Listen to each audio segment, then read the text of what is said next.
एक सियासी उसको निगोरा है उसका, तो क्या बोलेंगे? अजीत दादा पवार साहब महाराष्ट्र के उप मुख्यमंत्री आज मेरे घर आए थे।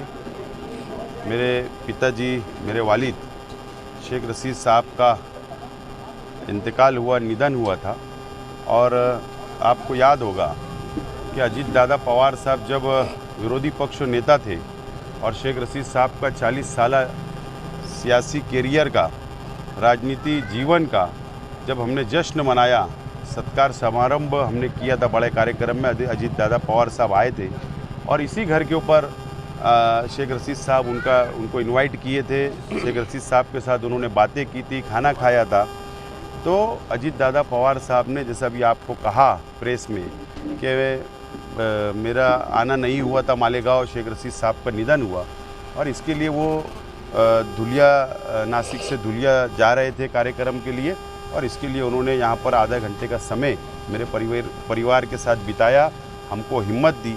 और उन्होंने शेख रशीद साहब के साथ का जो कामकाज का जो उनका शेख रशीद साहब का अनुभव रहा, उनका साथ में काम किया, उन्होंने हमको घर के अंदर, फैमिली के अंदर बैठ के सब बताया है और हमको हिम्मत देने का काम किया। निवेदन जो लोगों ने दिए ऐसा था कि मैं माजी आमदार हूँ शहर का और एक बड़ा कार्यकर्ताओं का राजनीति हमारा जीवन है, मेरा परिवार का बहुत बड़ा कैरियर है।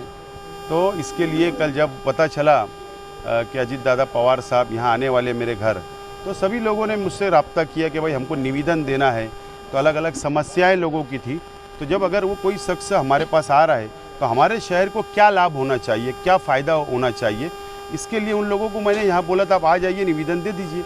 इसके लिए आज सब लोगों ने इसीलिए सब लोगों ने यहाँ पर निवेदन दिया है और उन्होंने आश्वासन दिलाया है कि मैं मुंबई जाने के बाद इसके ऊपर अमलबजानी करूँगा।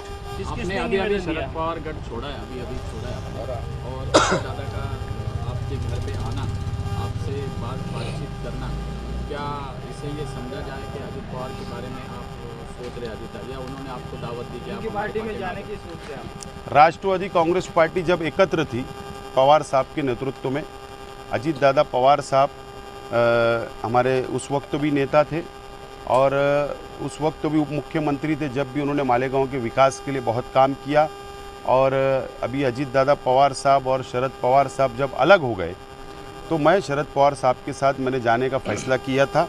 और लोकसभा की निवडणूक हो गई, अब विधानसभा की निवडणूक सामने है और इसके लिए मैंने, आप लोगों को पता है कि मैंने स्पष्ट ऐलान किया हूँ प्रेस में कि मैं अपक्ष उम्मीदवार बोलकर इलेक्शन लड़ने वाला हूँ। मुझे राष्ट्रवादी कांग्रेस पार्टी में जाने का ऐसा कोई विचार नहीं है। अभी तो इसमें हमारी बातचीत हुई, अजीत दादा कुछ बोले इसके लिए, आपने जब कोशिश किया था मैं अपक्ष उम्मीदवारी करूँगा ऐसा, तो अजीत दादा से अपनी नहीं, ये जो भेंट थी हमारे परिवार को, शेख रशीद साहब का निधन हुआ, इसके लिए वो आज दार पे बैठने के लिए पुरसा देने आए थे। ऐसी कोई राजनीतिक बात नहीं हुई। आपको मुंबई क्यों बुला रहे हो? मुंबई क्यों बुला रहे हो? अगर आपको दावत आ गई वहाँ से, अजीत दादा ने बोला कि आप हमारे टिकट पे खड़े हो, तो असल में क्या है ना कि दावत तो बहुत तरफ से आ रही है, सिर्फ अजीत दादा दावत दे रहे हैं ऐसा नहीं है। हर जो राजकीय पक्ष है महाराष्ट्र में और उनको लगता है कि कैंडिडेट चुन कर आएगा, कंपटीशन में है, तो ऐसे लोग तो मेरे पास आएंगे। तो कांग्रेस भी दावत दे रही है, राष्ट्रवादी भी दे रही है और अदर पक्ष भी दे रहे हैं, लेकिन हमने निर्णय लिया है अपक्ष लड़ने का, तो अभी ऐसा कोई विचार नहीं है।